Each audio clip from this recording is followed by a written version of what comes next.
টিয়ক সমষ্টিৰ অন্তৰ্গত কাকজান তিনিকুৰীয়া গাঁৱৰ গ্ৰাম্য পথ নিৰ্মাণৰ বাবে লোক নিৰ্মাণ বিভাগে 29,06,640 টকা অনুমোদন দিয়ে।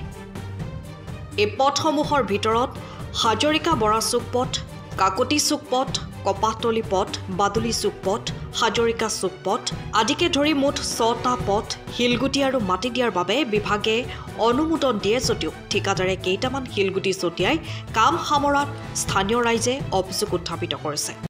আমাৰ যিখিনি এতিয়া কাম আমাৰ মানে কৰি গ'ল, এতিয়া যিখিনি পাথৰ দিলে, পাথৰ মানে 2 ইঞ্চি পাথৰো দিয়া নাই মানে। আৰু মানে আমি ইমান আমাৰ যিটো সমস্যা আমাৰ এই চুবুৰীয়া হাজৰিকা চুকটো মানে কি এই মানুহ এজনী যদি গা অসুখ হয় আমি দাঙি নিবলগীয়া হয় কাণত। কিন্তু আমি আজি 30 বছৰে আমি আবেদন পত্ৰ দিছোঁ, পঞ্চায়তটো দিছোঁ, চৰকাৰকো জনাইছোঁ, MLAকো জনাইছোঁ, কথাটো আজিলৈকে আমাৰ ৰাস্তাটো সম্পূৰ্ণ হোৱা নাই।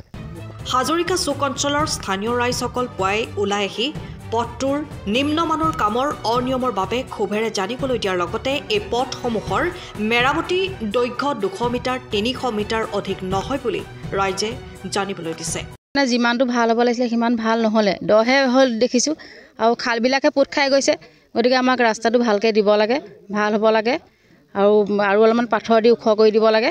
এতিয়া আমাৰ নিজৰ পদূলি বাটটো আমি নিজে ঠিক কৰি লৈছিলোঁ, সেই পদূলিটো তাহাঁতি কি কৰিলে খান্দি দহে কৰিলে। আমাৰ নিজৰ এখন গাড়ী আছে, গাড়ীখন অহা যোৱা কৰিবৰ কাৰণে আমি নিজে ঠিক কৰি লৈছিলোঁ, সেইকণো তাহাঁতিটো দ কৰি থৈ গ'ল। কলতো তাহাঁতি ক'লে আমি আমাৰ যিটো লেবুল সেই লেবুলৰ মতেহে কাম কৰিম বুলি ক'লে, কিন্তু আমাৰ কামটো ভাল নহ'ল। গতিকে আৰু অলপ পাথৰ দি আমাক ৰাস্তাটো অলপ ওখ কৰি ভাল কৰি দিব লাগে। পানী আহিলে মানে ৰাস্তাটো মানে পানী হয় আৰু খালবিলাক তাহাঁতে পুতি থৈ গৈছে, বিশেষকৈ খালবোৰ ওলাই থাকিব লাগে, খালবোৰ ওলালেহে ৰাস্তাটো ভাল হয়। আৰু এতিয়া খালবিলাক পুতি থৈ গৈছে, আমাৰ এতিয়া এইবোৰ বাগানখনৰ কিনাৰ এইবোৰ আমাৰ সীমা আছিলে, এইবোৰ তাক পুতি থৈ গৈছে। এতিয়া আকৌ ৰাস্তাটো বেয়া হৈ যাব, পানী ইপাৰ পৰা সিপাৰলৈ যাব। গতিকে খালকেইটা উলিয়াই ৰাস্তাটো ওখ কৰি আমাক ভাল কৰি দিব লাগে। স্থানীয় ৰাইজে অভিযোগ কৰা মতে স্বাধীনতাৰ ৭৭ বছৰৰ পাছত প্ৰথমবাৰৰ বাবে মেৰামতি কৰা এই পথসমূহ চৰকাৰে সঠিকভাৱে অনুমোদন দিয়ে যদিও ঠিকাদাৰে নিজৰ খেয়াল খুচি মতে ধন আত্মসাৎ কৰাৰ ফান্দি পাতিছে বুলি ৰাইজে জানিবলৈ দিয়ে।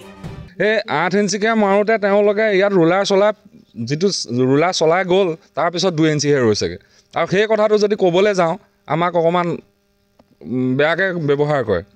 আমি যদি ক'বলৈ যাওঁ যে কাপ্তানি বিভাগৰ মানুহ আহিব, আপোনালোকে তেওঁলোকক ক'ব, আমি যেনেকৈ আহিছে তেনেকৈ বনাই থৈ গৈছোঁ। আমি কাক ক'ম? এষ্টিমেটটো আমাক দেখুওৱা নাই, আমাক একোৱেই দেখুওৱা নাই। মুঠতে তেওঁলোকে যেনেকৈ আহিছে তেনেকৈ কৰি পেলাই গুচি গৈছে।